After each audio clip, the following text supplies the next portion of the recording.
Oke, baik. Assalamualaikum warahmatullahi wabarakatuh. Untuk seperti yang saya katakan tadi, pengertian bangunan tinggi itu berbeda-beda di setiap negara. Jadi setiap negara, setiap wilayah, bahkan di Indonesia itu setiap provinsi itu punya perdanya masing-masing tentang bangunan tinggi itu seperti apa definisinya atau batasannya. Kalau di luar negeri itu sebagian besar dibatasi oleh tinggi bangunan, bukan dengan jumlah lantainya. Karena jumlah lantai itu kan bisa banyak, tapi tinggi bangunan bisa beda-beda. Jadi tinggi per lantai maksudnya, tinggi per lantai itu ada yang 4 meter, ada 3,5, ada bahkan yang sampai 5 meter. Nah, jadi kalau di Jerman misalnya itu di penelitiannya Al-Kotmani ini 2018, salam, 22 meter ya kalau di Jerman. Di Leicester di UK itu di atas 20 meter. 20 meter itu kalau kita konversi di standar tinggi lantai di Indonesia itu kan 4 meter ya paling maksimal. Berarti dia 5 lantai. 5 lantai sudah disebut bangunan tinggi kalau di UK. Kalau di Irlandia dia menyebutnya bukan tinggi tapi jumlah lantai. 10 stories itu artinya 10 lantai. Jadi beda-beda. Kalau di Amerika malah dia harus lebih dari 91 meter.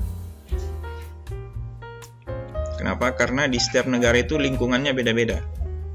Jadi kalau di sini itu bangunan, misalnya bangunan 20 meter itu sudah tinggi sekali menurut kita, karena bangunan yang lain di sekitarnya itu masih kecil-kecil, masih pendek-pendek. Tapi kalau di Amerika 20 meter itu sudah tidak tinggi lagi, kan ada yang lebih tinggi dari itu dan lebih banyak yang lebih tinggi dari itu, sehingga batasan tingginya itu dinaikkan lebih tinggi dibandingkan batasan tingginya negara-negara yang belum maju atau negara berkembang. Atau bisa jadi negaranya maju tapi lingkungannya sudah dibatasi oleh regulasi kotanya. Jadi kalau di Indonesia bagaimana? Jadi kalau di Indonesia itu sebenarnya ada peraturan pemerintah yang menjelaskan tentang ini, tentang klasifikasi bangunan tinggi. Nah, bangunan tinggi itu mulai disebut sebenarnya bukan bangunan tinggi ya, disebutnya bangunan bertingkat kalau di Indonesia. Apa namanya, sebutannya bangunan bertingkat.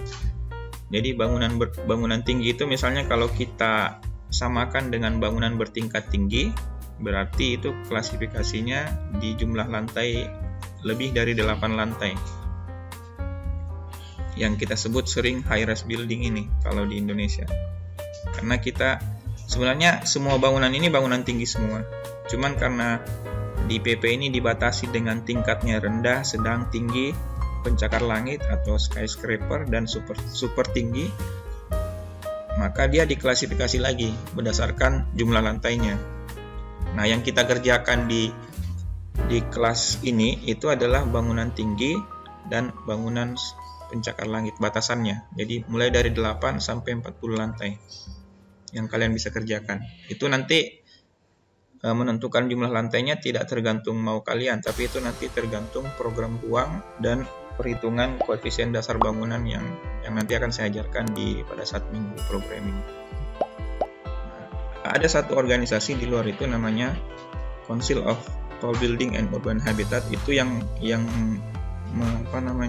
mendaftar atau mengumpulkan database tentang bangunan-bangunan tinggi yang ada di seluruh dunia, dan dia mengklasifikasikannya dalam sebutan tall building, skyscraper, super tall, dan mega tall. Ini sebenarnya sama sebutannya dengan yang di sini. Jadi tall building itu rise buildingnya, kemudian skyscraper itu bangunan akar langitnya, kemudian super tall dan mega tall itu adalah bangunan super tingginya. Yang membedakan adalah parameter pengukurannya. Kalau di sini dia pakai meter, tinggi meter bangunannya, bukan lantainya. Jadi sebagian besar bangunan di luar itu memang berapapun jumlah lantainya, meskipun dia misalnya hanya 20 lantai atau 30 lantai, tapi kalau dia tinggi, maka yang dihitung adalah ketinggiannya, bukan jumlah lantai. Tapi nanti ada juga perhitungan tinggi bangunan berdasarkan jumlah lantai yang digunakan. atau jumlah lantai yang dia okupansi. Karena ada beberapa bangunan itu tinggi sekali tapi sebenarnya ketinggiannya itu sebagian besar cuma tower, cuma antena misalnya, dan bukan lantai yang dipakai. Nah, itu juga ada klasifikasinya sendiri. Di CTBUH ini dia diklasifikasikan. Jadi bisa tarik kesimpulan bahwa ketinggian bangunan itu sebenarnya relatif. Kita menyebut bangunan tinggi itu sebenarnya sangat relatif. Tergantung konteksnya, kita bicara soal negara mana, kemudian daerah mana, dan batasan proyek kita itu di mana. Makanya penting bagi arsitek calon arsitek muda ini tahu regulasi di setiap wilayah tentang bangunan itu. Karena itu sangat subjektif, itu tergantung pada di mana dan kategori apa yang kita masuki. Nah, kenapa disebut tadi yang saya jelaskan ya, kenapa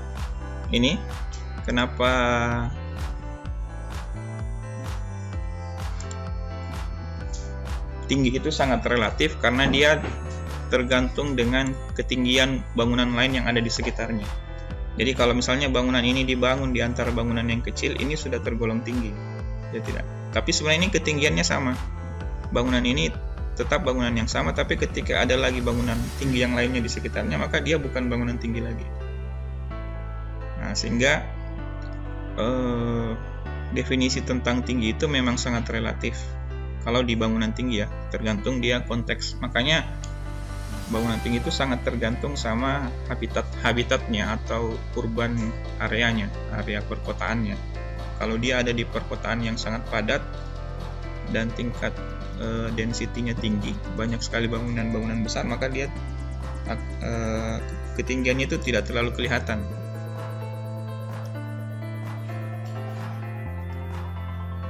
Juga tergantung proporsinya. Jadi dengan tinggi yang sama, ini misalnya tingginya sama, ada 12 atau 14 lantai, tapi kalau proporsinya dia pipih dan yang melebar, itu kelihatan ketinggiannya itu secara relatif tidak sama, meskipun secara ukuran sama. Jadi kalau dia semakin pipih, itu kelihatannya semakin tinggi, karena secara visual dia proporsinya kecil antara lebar dan tingginya.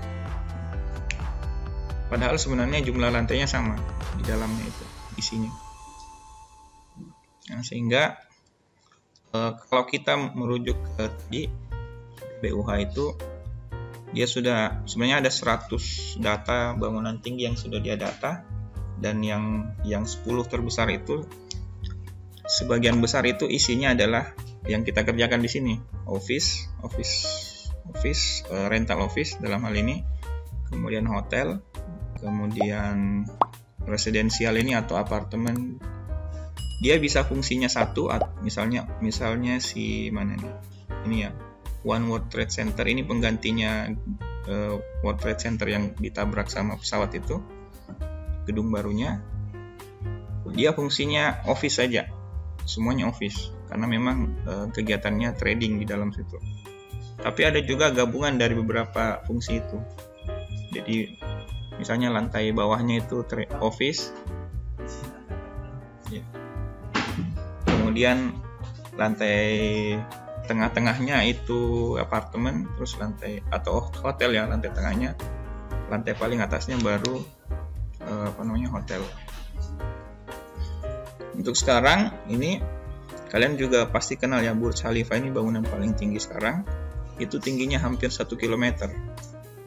Jadi 822 meter. Jumlah lantainya 160.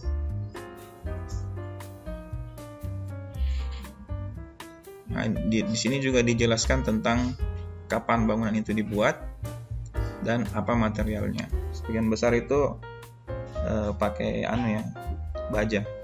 Kalau komposit ini artinya dia gabungan antara baja dengan konkrit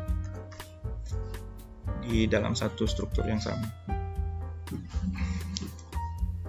Ini sebagian besar masih di luar negeri ya, tidak ada satupun di Indonesia dalam klasifikasi bangunan tinggi ini. Mungkin nanti ada. Nah, ini yang saya sebutkan tadi. Jadi dalam mengukur ketinggian bangunan, itu ada 3 klasifikasinya. Jadi yang pertama itu kita ukur berdasarkan tinggi totalnya yang saya sebut tadi, mau itu antenanya kah atau towernya kah, itu dihitung semua sampai ujung paling kecil di atasnya, meskipun itu tidak ada ruangan yang dipakai di atas. Jadi bisa kita bikin misalnya tinggi bangunannya cuma 400, tapi kita bikin tower yang tingginya 200, berarti totalnya 600, dihitungnya segitu 600. Ini ada rankingnya tersendiri. Tapi ada juga yang dihitung berdasarkan ukuran arsitekturalnya, dalam hal ini bangunannya. Meskipun dia tidak dihuni, tidak ada kegiatan, tapi dia berbentuk bangunan gedung.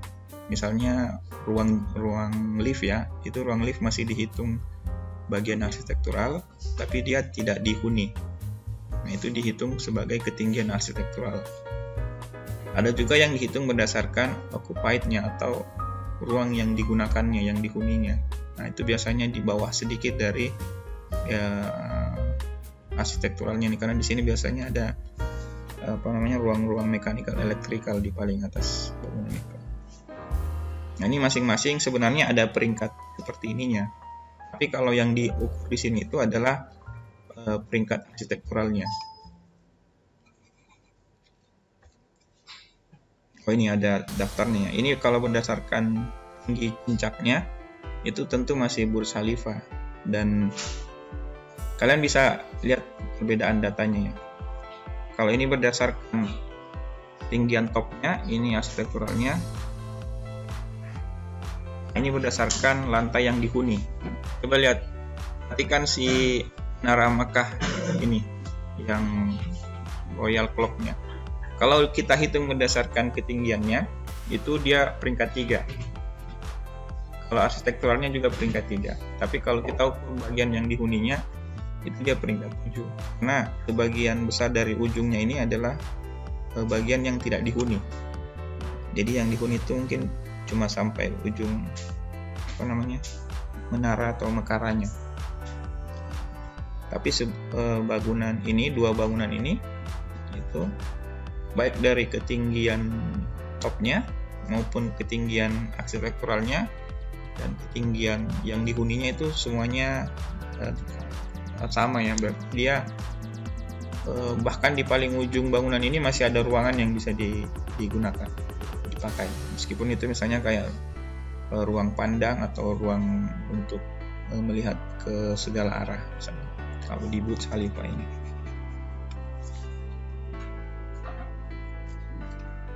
Itu mungkin data saja supaya kalian bisa memahami bagaimana sekarang kita mengklasifikasikan atau mengukur ketinggian bangunan kita. Nanti bangunan kalian juga kalian bisa ukur berdasarkan 3 klasifikasi ini, apakah berdasarkan ketinggian topnya atau ketinggian arsitekturalnya atau ketinggian ruang yang dihuninya.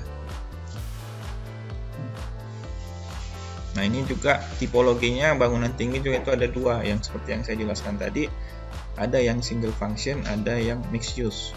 Sekarang itu kebanyakan tipologinya itu mixed use. Dalam artian dalam suatu bangunan itu ada beberapa fungsi. Jadi kayak tadi ini, yang biru ini berarti dia office dulu, lantai bawahnya office, kemudian tengah-tengahnya itu residensial, apartemen, kemudian atasnya itu hotel. Tapi dalam satu tower yang sama. Nanti yang diatur adalah sirkulasi liftnya. Tapi ada juga yang single function, itu isinya misalnya office ya office semua. Nah, kalau yang kita kerjakan sekarang ini masih yang single function ini. Jadi kalian dipilihkan misalnya office ya berarti office semua. Itu 85% dari fungsi utamanya itu adalah office dari ruangannya. Tapi kalian bisa tambahkan fungsi penunjangnya. Jadi misalnya tidak menutup kemungkinan di situ ada minimarket kecil untuk menunjang kegiatan office-nya. Atau ada bank, sama seperti di Bursawa Tower itu dia office tower, semuanya office, tapi di bawahnya kan ada BNI, ada bank, kemudian ada kayak food court juga. Food court itu kayak tempat makannya si karyawan-karyawan yang ada di atas. Jadi tidak melulu juga misalnya kalian karena fungsinya office kemudian mulai dari lantai 1 itu sudah office, itu tidak juga kan. pasti ada fungsi untuk menunjang office itu. Jadi di lantai 1, 2, 3, 4 itu biasanya sampai 5 itu kan kita biasanya buat podium yang areanya tidak tipikal, yang dia luas lantainya lebih besar dibandingkan lantai tipikal. Nah, disitulah semua fasilitas penunjang itu ada, yang menunjang sebuah kegiatan utama itu berlangsung. Di hotel juga sekarang kan banyak fasilitas penunjangnya ya. Jadi tidak hanya untuk menginap saja. Jadi ada yang digunakan untuk ballroom misalnya, untuk kegiatan acara pernikahan misalnya. Ada juga yang untuk meeting, ada meeting roomnya. Kemudian ada restonya, ada bahkan gymnya, gym centernya. Ada juga poolnya, kolam renangnya. Jadi kegiatannya tidak melulu harus yang hotel semua, kamar semua. Pasti ada beberapa lantai yang digunakan untuk kegiatan yang lain, untuk penunjang. Tapi tidak lebih banyak. Kalau di sini dihitung di atas 85%-nya itu adalah fungsi utamanya. Nah, itu yang kalian perlu perhatikan juga. Kalau mixed use tentu tidak 85% ya. Itu bisa tergantung tipologi fungsi yang kita pilih. Ada lagi satu tipologinya itu bangunan atau gedung yang join atau yang disatukan. Ya, contohnya paling terkenal mungkin menaranya Upin Ipin, Menara Petronas. Itu kan dua gedung tinggi yang disatukan. Meskipun dia menyatunya di bagian atasnya tuh ada jembatannya. Tapi ada bangunan ada gedung yang disatukan di 50% ketinggiannya. Nah, ini juga bisa sebenarnya. Tergantung kebutuhan ruang kalian. Karena podium ini, area podiumnya ini itu ketinggiannya bisa disesuaikan dengan kebutuhan. Kalau konvensional itu kan dia setinggi ini saja. Paling 4 atau 5 lantai saja, atau mungkin kalau dihitung persentase dia sekitar 15-20% dari ketinggian bangunannya. Tapi ada juga yang sampai 50%-nya itu dijadikan podium. Dalam artian dia dijadikan ruangan dengan luas lantai yang cukup besar. Lalu baru itu dibagi dua atau dibagi beberapa tower di atasnya. Yang disebut tower itu adalah lantai yang lebih kecil dan tipikalnya sama. Tapi ada juga yang tidak tipikal seperti ini. Ini butuh eksplorasi bentuk dan struktur yang tersendiri karena dia tidak ada lantai tipikal di sini sebenarnya. Karena antara lantai di sebelah sini dan di sebelah sini itu tidak sama. Apalagi dia miring. Jadi otomatis ini si arsiteknya setiap lantai pasti digambar. Kalau ini bisa ditulis lantai 3 sampai lantai 20 misalnya, itu sama ukurannya. Kalau ini tidak sama karena dia selain miring, dia kanan kirinya juga tidak sama. Tidak simetris,